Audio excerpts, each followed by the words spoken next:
Hello friends, బీరకాయతోటి బీరకాయ పచ్చడి, బీరకాయ ఫ్రై చేస్తాను. ఇదిగోండి బీరకాయ ఫ్రై.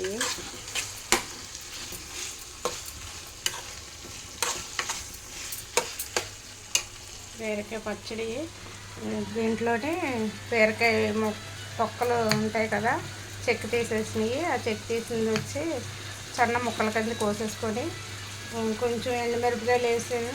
ఎండుమిరపకాయలు వేపి ఈ ముక్కలు కూడా వేపేసాను. వేపేసేసి చల్లార్చి అల్లం ఉంది, వెల్లుల్లిపాయ, జీలకర్ర, చింతపండు వేసి మిక్సీ పెట్టేసాను. ఈ ముక్కలు కూడా వేసేసి అన్నీ కలిపేసి ఉప్పు వేసి మిక్సీ పెట్టేసి ఇందులో వేసేసాను.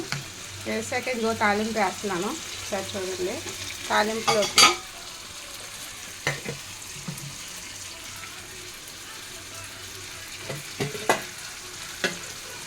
నూనె వేస్తున్నాను. తాలింపు ఈ బీరకాయ తొక్కల్లో చక్కగా మనం బీరకాయ ఇలా వేపేసుకొని వేపాక అదే బీరకాయ ఫ్రైకి ఇలా ముక్కలు కోసేసుకున్న తర్వాత చెక్కుతోటి మనం ఇలా పచ్చడి చేసుకుంటే మంచిది. ఈ చెక్కు అనేది ఏంటంటే గరుకుగా ఉంటుంది కదా, మనకి పేగులు కూడా ఆ గరుకుదనానికి క్లీన్ అవుతాయి అంటారు.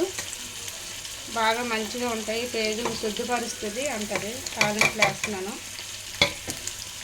శుద్ధిపరుస్తుంది, అరుగుదల కూడా బాగుంటుంది, మంచిది బీరకాయ పచ్చడి కూడాను. బీరకాయలు ఇప్పుడు ఎండాకాలం కదా, చాలా రేటుగా ఉంటాయి. మనం ఏది ఎక్స్ట్రా వేసుకోకూడదు. ఇది తినవలసింది కూడా కదా. తర్వాత ఇది బీరకాయ పొట్టుతో కూడా మనం కొంచెం అట్లు కూడా వేసుకోవచ్చు. ఎట్లాగంటే కొంచెం బియ్యమును మినపప్పు కొంచెం నానబెట్టుకొని, మినపప్పు కానీ పెసరపప్పు కానీ వేసుకొని నానబెట్టుకొని దాంట్లో ఈ సన్న ముక్కలు కోసి వేసేసి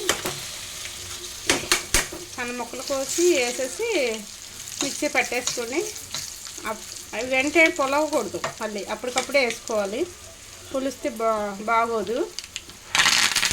మనం సాయంత్రం స్నాక్స్ కింద వేసుకుంటే పునుకుల్లాగా వేసుకోవచ్చు, అట్లలాగా వేసుకోవచ్చు. చాలా బాగుంటుంది, మంచిది కూడాను. ఇదండి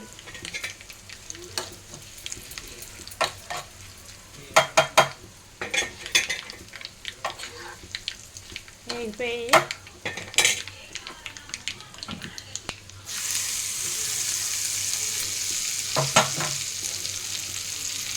మీరు కూడా ఇట్లా ట్రై చేయండి. మనకు ఫ్రై కూడా అయిపోద్ది, పచ్చడి కూడా వచ్చేస్తుంది. ఇది అట్లా